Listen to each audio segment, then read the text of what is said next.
প্রথমে আমগুলোকে খুব ভালো করে ধুয়ে নেব। আমরা এখানে সবগুলো আম ধুয়ে নিয়েছি। আমরা এখানে 2 কেজি আম নিয়েছি। এবার আমগুলোকে কেটে নেব। আমরা আমগুলোকে খুব সুন্দরভাবে ধুয়ে নিয়েছি। আপনারা আপনাদের পছন্দ মতো কেটে নেবেন। এখন আমরা চুলায় কড়াই বসিয়ে নিয়েছি। এবার কড়াইয়ের ভিতর দিব তেল।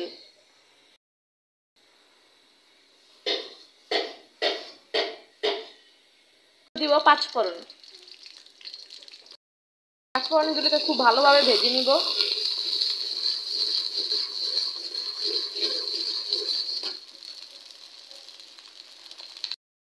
এবার দিয়ে দিব সরিষা বাটা। এবার ভালোভাবে সরিষা ও 5 ফোড়নগুলোকে ভেজে নিব। ভালো করে ভাজা ভাজা করবেন যাতে পুড়ে না যায়। এই যে দেখুন, আমরা একটু ভালোভাবে সরিষা 5 ফোড়নগুলোকে ভেজে নিব। দিয়ে দিব প্রয়োজন মতো হলুদ গুঁড়ো।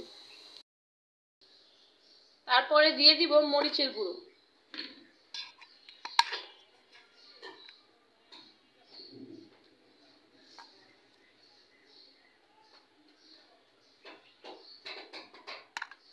আপনাদের স্বাদ অনুসারে হলুদ ও মরিচ দিয়ে দেবেন। প্রয়োজন অনুসারে লবণ। ভালোভাবে ভেজে নেব। ভিতর প্রয়োজন অনুসারে একটু আদা রসুন দিয়ে দিব। আপনাদের প্রয়োজন মতো আদা রসুন দেবেন। 2 টেবিল স্পুন আদা রসুন দিয়ে নেবেন। তারপর ভাজা ভাজা করে নেব।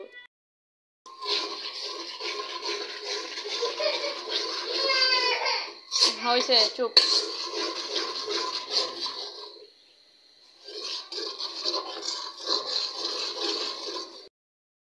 এরপর এর ভিতর দিয়ে দিব চিনি।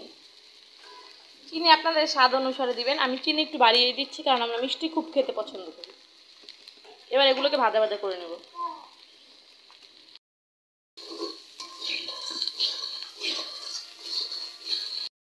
দেখুন কত সুন্দর লাল লাল হয়ে গেছে। চিনিটা আগে দিলে হবে কি, চিনিটা গলে যাবে এবং আমের ভিতরে সুন্দরভাবে চিনিটা ঢুকবে।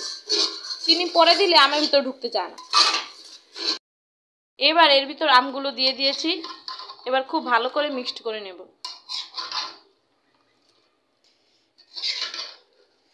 দেখুন কত সুন্দর লাগছে। আমাদের যদি লাগে পরে আমরা একটু চিনি দিব, সমস্যা নেই।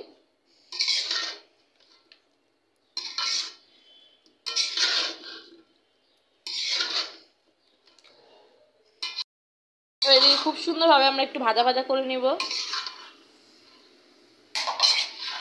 দেখুন কত লোভনীয় লাগছে দেখতে।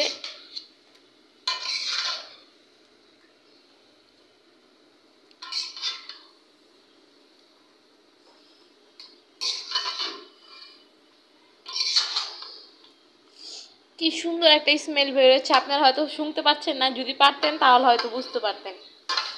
এবার আমরা এটিকে ঢেকে দিব 10 মিনিট পর। দেখুন আমাদের আমগুলো কত সুন্দর হয়ে গেছে।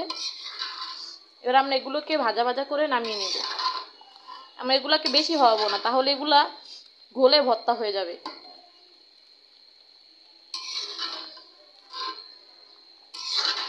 এবার একটু চুলা বাড়িয়ে দিয়ে এগুলোকে জাল করে নেব।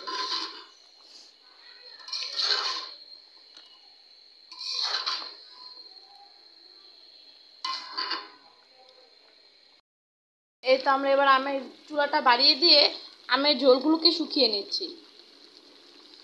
হয়ে গেল 10 মিনিটের ভিতর আমাদের আমের স্বাদের লোভনীয় আচার। দেখুন কত লোভনীয় হয়েছে আমাদের আচারটি দেখতে।